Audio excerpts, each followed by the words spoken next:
മതി മതി നിർത്തിക്കേ. ഇതെന്തായി പറഞ്ഞു പോണത്? മുട്ടേന്ന് വിനിഞ്ഞില്ല, അതിന് മുമ്പ് വായന ചാടുന്ന വർത്താനേ. നിന്റെ മമ്മീനെ ഞാനൊന്ന് കാണട്ടെ കേട്ടോ, നിന്നെ പറ്റി കുറെ കാര്യങ്ങൾ പറയാനുണ്ട്. ഇപ്പൊ റീ അങ്ങ് വരും, അവിടെ പോയി ഇരിക്കേ. ഈ തള്ളക്കെല്ലാം അറിയുകയും ചെയ്യണം, എന്നിട്ട് പാരട്ടെ തള്ള. എടി മീരി, നീ അറിഞ്ഞോ നമ്മുടെ മോളിയുടെ വീട്ടില് ഭയങ്കര വഴക്കാ.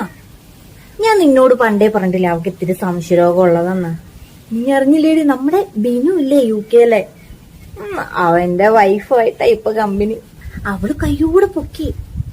ഇവിടെ കുറച്ച് വിരുന്നുകാരൊക്കെ വന്നിട്ടുണ്ട്. ഞാൻ നിന്നോട് ബാക്കി കാര്യങ്ങൾ പിന്നെ പറയാം. നീ മാക്സിമം എല്ലാവരോടും ഒന്ന് പറയണേ.